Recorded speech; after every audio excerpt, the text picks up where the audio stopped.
Hello friends, आपके अपने channel maths today में स्वागत है। आज हम लोग नंबर सिस्टम को समझेंगे। मुझे कई लोगों ने कहा है कि उनको रैशनल नंबर और इरैशनल नंबर समझने में प्रॉब्लम हो रहा है, तो मुझे लगा कि मुझे इस पर एक वीडियो बनाना चाहिए। तो आज हम लोग रैशनल नंबर समझेंगे और इसके अगले वीडियो में हम लोग इरैशनल नंबर समझेंगे। तो चलिए वीडियो को हम लोग शुरू करते हैं। रैशनल नंबर किसको कहते हैं? आप कोई भी नंबर आप सोचिए मन में, तो आप एक तरह से रैशनल नंबर ही सोचेंगे। अगर आप सोचते हैं 3, ये भी एक रैशनल नंबर है। अगर आप सोचते हैं 2/3, ये भी एक रैशनल नंबर है। तो रैशनल नंबर किसे कहते हैं? रैशनल नंबर उसे कहते हैं कि कोई भी नंबर जिसको P/Q के फॉर्म में रिप्रेजेंट कर सकें और Q is not equal to 0, ये रैशनल नंबर होता है। ठीक है।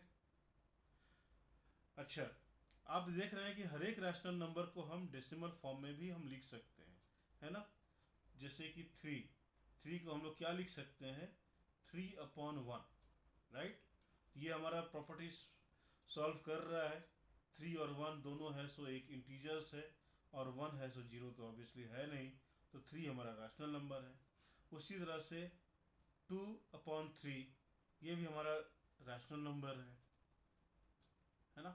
ये हमारा फ्रैक्शन है। तो हर एक रैशनल नंबर को हम लोग फ्रैक्शन में रिप्रेजेंट कर सकते हैं, और हर एक फ्रैक्शन को हम लोग डेसिमल में भी रिप्रेजेंट कर सकते हैं, डेसिमल फॉर्म में भी रिप्रेजेंट कर सकते हैं, है ना।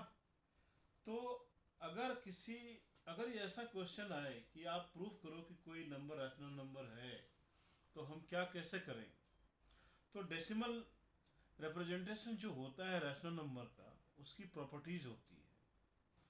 प्रॉपर्टीज क्या होती है डेसिमल रिप्रेजेंटेशन का? पहली प्रॉपर्टीज होती है कि जब हम उस डेसिमल फॉर्म को जब हम सॉल्व करेंगे, तो उसका जो रिजल्ट आएगा ना, मतलब कि वो पूरी तरह से डिवीजन हो जाना चाहिए, पूरी तरह से सॉल्व हो जाना चाहिए। मतलब उसका पूरा पूरा हमें क्वोशंट आ जाना चाहिए, है ना।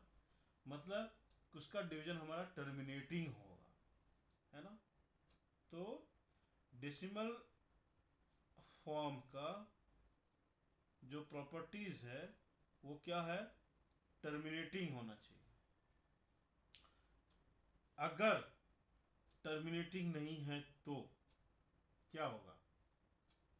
इफ नॉन टर्मिनेटिंग, अगर उसका डेसिमल अंत ही नहीं हो रहा है,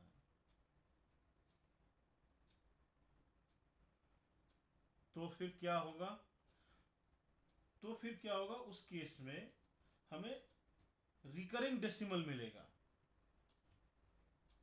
मतलब एक पैटर्न मिलेगा डेसिमल नंबर का, जो कि आपको रिप्रेजेंट करेगा कि वो रिपीट हो रहा है ना। रिकरिंग डेसिमल मालूम है ना क्या होता है? रिकरिंग डेसिमल होता है कि एक सर्टेन लेंथ के बाद वो फिर से same set of number represent करने लगता है डेसिमल में। तो या तो टर्मिनेटिंग हो डेसिमल फॉर्म का रेशनल नंबर, या फिर अगर टर्मिनेटिंग नहीं है तो वो रिकरिंग डेसिमल। तो हम लोग इस दोनों को हम लोग समझेंगे एक एग्जाम्पल के साथ कि हम इसे कैसे समझ सकते हैं। ठीक है। तो सबसे पहले समझते हैं टर्मिनेटिंग। अगर कोई फ्रैक्शन टर्मिनेटिंग है तो हम उसे रैशनल नंबर कहेंगे, है ना। तो टर्मिनेटिंग का एक एग्जांपल लेते हैं। मान लीजिए एक फ्रैक्शन है 7/8। इसे हमें प्रूफ करना है कि ये रैशनल नंबर है। तो रैशनल नंबर की प्रॉपर्टीज हम क्या जानते हैं कि या तो वो टर्मिनेटिंग होगा, अगर टर्मिनेटिंग नहीं होगा तो वो रिकरिंग डेसिमल में आएगा। तो हम इसको देखते हैं कि ये कौन सा कंडीशन ये फुलफिल करता है, ये टर्मिनेटिंग होता है या फिर रिकरिंग डेसिमल होता है। तो हम इसको इस तरह से सॉल्व करने की कोशिश करते हैं, है ना। अब जाहिर सी बात है, ये तो डिवीजन पूरी तरह से होगा नहीं, तो हम इसमें डेसिमल लाएंगे।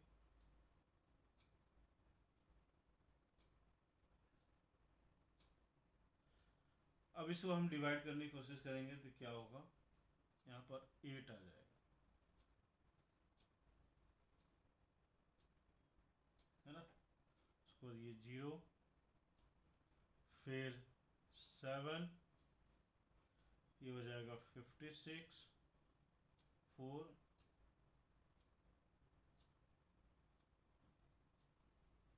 देखे यहाँ पर इसका डिवीजन है, सो कंप्लीट हो गया। हमें एक टर्मिनेटिंग नंबर्स मिल गया क्वोशंट में 0.875।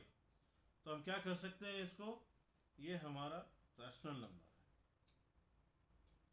अब आते हैं सेकंड कंडीशन में कि अगर ये टर्मिनेटिंग ना हो और रिकरिंग डेसिमल हो तो वो भी रैशनल नंबर होगा। तो सेकंड कंडीशन का एक एग्जांपल समझते हैं।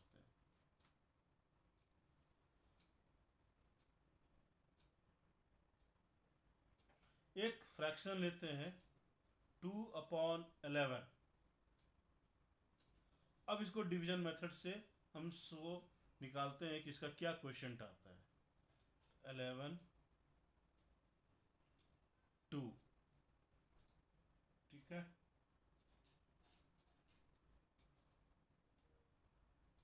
इस तरह से हम इसे बना लेंगे, है ना। अब इसे हम रियल में डिवीजन करते हैं। तो सबसे पहले 11 1 जा 11, यहाँ हुआ 9, फिर ये 0 आ गया। फिर इसको आप सॉल्व कीजिए, यहाँ पर 8 आया, यहाँ पर फिर ये 11 8 जा 88, फिर 2, फिर यहाँ 0 आया, फिर यहाँ पर 1 आया, फिर यहाँ पर आप 11 लिखेंगे, फिर यहाँ पर 9 होगा, फिर एक 0 आया, फिर यहाँ पर 8 लिखेंगे, फिर यहाँ पर 88 होगा, फिर यहाँ पर 2 आया, फिर यहाँ पर 0 होगा, फिर यहाँ पर 1 लिखेंगे, फिर यहाँ पर 11 होगा, फिर यहाँ पर 9 होगा, फिर एक 0 आया, फिर यहाँ पर आप 8 करेंगे। तो ये देख रहे हैं, ये सिलसिला चल रहा है, ये ख़त्म ही नहीं हो रहा है। यहाँ पर भी आपका 9 रिमाइंडर आया था, यहाँ पर भी आपका 9 रिमाइंडर आया, यहाँ पर भी आपका 9 रिमाइंडर आया, है ना। यहाँ पर भी आपका 2 रिमाइंडर आया, यहाँ पर भी आपका 2 रिमाइंडर आया, यहाँ पर भी आपका 2 रिमाइंडर आया। तो ये रिपीट कर रहा है, रिमाइंडर हमारा रिपीट कर रहा है ना। यहाँ से रिपीट करना शुरू कर दिया। पहली बार तो रिमाइंडर यहाँ पर 9 आया, लेकिन यहाँ से आपका सेम पैटर्न रिपीट हो रहा है, 9 2 9 2 9 2, है ना। आप इसका क्वेश्चन देखिए क्या है, 0.181818। ये रिपीट कर रहा है ना, ये फॉर्म 181818 ये रिपीट कर रहा है। तो नॉन टर्मिनेटिंग है, लेकिन इसका रिकरिंग डेसिमल आ रहा है, मतलब रिपीट कर रहा है। तो हम क्या कहेंगे, 2/11 जो है ये भी हमारा रैशनल नंबर है ना। तो समझ में आया कि रैशनल नंबर किसे कहते हैं। कोई भी नंबर जब उसको हम डिवीजन करते हैं, या तो वो पूरी तरह से कंप्लीट डिवीजन हो जाए, या फिर अगर कंप्लीट डिवीजन नहीं हो रहा है तो जो डिवीजन करने के बाद जो हमारा क्वेश्चन आ रहा है, अगर वो रिकरिंग हो तो वो रैशनल नंबर होता है। कितना आसानी से हम लोग समझ लें, ठीक है। अब तो आपको समझ में आ गया होगा। अगर आपको अभी भी नहीं समझ में आ रहा है तो आप इस वीडियो को दोबारा से रिपीट करके आप देखिए और हर दोनों एग्जाम्पल को समझने की कोशिश कीजिए। फिर भी अगर आपको कोई क्वेरी हो तो आप कमेंट में आप उसको लिखिए। अगर आपके पास सजेशन है तो आप उसे भी कमेंट में लिख सकते हैं, ठीक है। तो अगर ये वीडियो अच्छा लगा हो, अगर आपको रैशनल नंबर समझ में आ गया हो, तो इस वीडियो को आप लाइक कीजिए, हमारे चैनल को सब्सक्राइब कीजिए और अपने दोस्तों को बताइए। फिर मिलते हैं अगले वीडियो में फिर रैशनल नंबर पे। तब तक के लिए बाय बाय।